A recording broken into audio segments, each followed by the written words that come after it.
இதுக்கு முன்னாடி இல்லாத ஒன்ன உருவாக்குறது தாங்க விசுவாசம். உன் சந்ததி இவ்வளவா இருக்கும், எவ்வளவா இருக்கும்? வானத்து நட்சத்திரங்களை போல இருக்கும், கடற்கரை மணலை போல இருக்கும். இப்போ ஆண்டவர் இதை சொல்லுகிற போது ஆபிரகாமுக்கு ஒரு எவிடன்ஸ் கூட கிடையாதுங்க. அது நடக்கும் அப்படிங்கிறதுக்கு அவனுக்கு என்ன கிடையாதுங்க, ஒரு சின்ன நம்பிக்கை கூட கிடையாது. 0% தான் அவனுக்கு எவிடன்ஸ் இருந்தது. ஆனால் அது நடந்ததுங்க அவன் வாழ்க்கையில். விசுவாசத்துக்கு என்ன தேவையில்லை அப்படின்னா, அதுக்கு ப்ரூஃப் தேவையில்லை.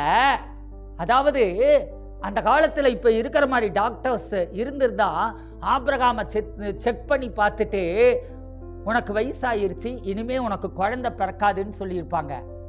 சாராளை செக் பண்ணி பார்த்துட்டு இவ கல்யாணமானதுல இருந்தே குழந்தை பெற முடியாதவளா இருந்தா, இதுக்கு மேலே இவளால் குழந்தை பெற்றுக்கொள்ள முடியாது, வயசும் அவளுக்கு ஆயிருச்சு, 90 வயசு ஆயிருச்சு, இதுக்கு மேலே அவளுக்கு குழந்தை பிறக்க முடியாது அப்படின்னு சொல்லியிருப்பாங்க டாக்டர்ஸு. ஆனால் விசுவாசத்துக்கு என்ன தேவையில்லைன்னா, அதுக்கு ப்ரூஃப் தேவையில்லை. இந்த ஒரு காரியம், இந்த ஒரு சாட்சி இருந்தால் தான் அது நடக்கும் அப்படிங்கிற ப்ரூஃப் தேவையில்லை. அதுவே ப்ரூஃபை உண்டாக்கிருங்க. எத்தனை பேர் புரிஞ்சுக்கிட்டீங்க? விசுவாசம்ங்கிறது அது தானாவே ஒரு ப்ரூஃபை உண்டாக்கிருங்க. சரி, இப்போ நீங்க ஆண்டவரோட வார்த்தை இருக்குது பார்த்தீங்களா, வெளியில எல்லாத்தையும் பார்க்குறீங்க, சூழ்நிலையெல்லாம் சொல்லுது, மோசமாக தான் சொல்லுது. ஆனா நோவா மாதிரி பனி மட்டுமே பெஞ்சிட்டு இருக்கிற காலத்துல மழை பெய்யும்னு நம்புனானே, குழந்தையே இல்லாத காலத்துல குழந்தை பிறக்கும்னு ஆபிரகாம் நம்புனானே, அந்த மாதிரி நாம் என்ன செய்யணும்? ஆண்டவருடைய வார்த்தையோடு நீங்க ஒன்னா அலைன் ஆகணுங்க. உங்க மனசும் ஆண்டவருடைய வார்த்தையும் துளி கூட அசைக்கப்படாம இப்படி நேர்கோட்டில் இணையுது பார்த்தீங்களா? இப்படி நேர்கோட்டில் இணைகிற போது மட்டும்தான், அப்பத்தான் நீங்க இயற்கைக்கு அப்பாற்பட்ட ஒரு ரியாலிட்டிக்குள்ள நீங்க நுழைய ஆரம்பிக்கிறீங்க. அப்பத்தான் உங்களுக்கு அற்புதங்கள் நடக்க ஆரம்பிக்கிறது. ஹல்லேலூயா. நானும் விசுவாச அறிக்கை பண்ணிக்கிட்டு தான் இருக்கிறேன், நானும் ஜெபம் பண்ணிக்கிட்டு தான் இருக்கேன், நானும் விசுவாசத்துக்கிட்டே தான் இருக்கிறேன் அப்படின்னு சொல்றீங்களா? 75 வயசுல கொடுக்கப்பட்ட வாக்குத்தத்தத்தை 100 வயது வரையிலும் அவன் என்ன பண்ணிட்டு இருந்தான்?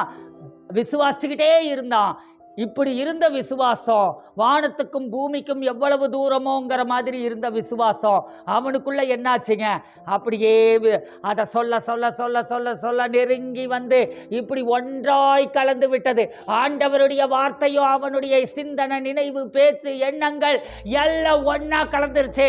அவனால வேற ஒன்னையுமே நினைக்க முடியல, ஒன்னையுமே சொல்ல முடியல.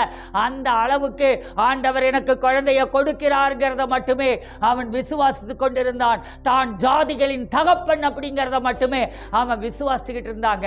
இப்போ ஒன்னா கலந்துருச்சு. அவன் மனசு முழுக்க என்ன இருக்குதுங்க? உலகம் சொல்றது, பார்க்கறது, கேட்கறது எதுவுமே இல்லை. அவன் மனசு முழுக்க என்ன இருக்குதுங்க?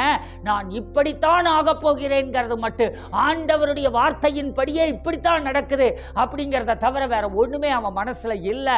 யார் என்ன சொன்னாலும் அவன் காதுல கேட்டாலோ, அவனுக்கு என்ன நடந்தாலும் அதை அவன் நம்ப தயாரா இல்லை, ஏற்றுக்கொள்ள தயாரா இல்லை. அப்போ என்ன நடக்குதுங்க? அவன் மனசுக்குள்ள அந்த வார்த்தை ஒன்னா கலந்ததோ அங்க என்ன நடந்துருச்சு? அந்த சூப்பர் நேச்சுரல் மிரக்கல் அவனுக்கு நடக்க ஆரம்பிச்சிருச்சு. அது மாதிரி உங்களுடைய சிந்தை, எண்ணங்கள், நினைவுகள் இதுவும் ஆண்டவருடைய வார்த்தையும் ஒன்னா ஒரே நேர்கோட்டில் வந்து ஒன்னா கலக்கிற போது மட்டும்தான் உங்களுடைய வாழ்க்கையில நீங்க அற்புதத்தை பெற்றுக்கொள்ளுகிறீர்கள். ஹல்லேலூயா. நாம ஜெபம் பண்ணலாமா?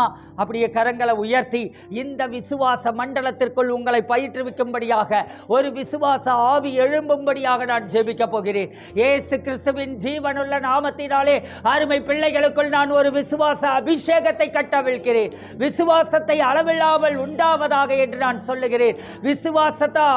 விசுவாச ஆவிக்கு விரோதமாக, விசுவாச அபிஷேகத்திற்கு விரோதமாக, விசுவாச சீக்கிரத்திற்கு விரோதமாக செயல்படுகிற எல்லா அசுத்த ஆவிகளின் வல்லமைகளை இயேசு என்னும் ஜீவனுள்ள நாமத்தினாலே நான் கடிந்து கட்டி அப்புறப்படுத்துகிறேன். சந்தேகங்களை, அவ்விசுவாசங்களை, பயங்களை, கவலைகளை, உலகத்தை நம்புகிற மனப்பான்மைகளை நான் கடிந்து கட்டி அப்புறப்படுத்துகிறேன். மனதின் அரண்கள், விசுவாசத்திற்கு மாறான மனதின் அரண்கள் இடிக்கப்படுவதாக இயேசுவின் நாமத்தினாலே.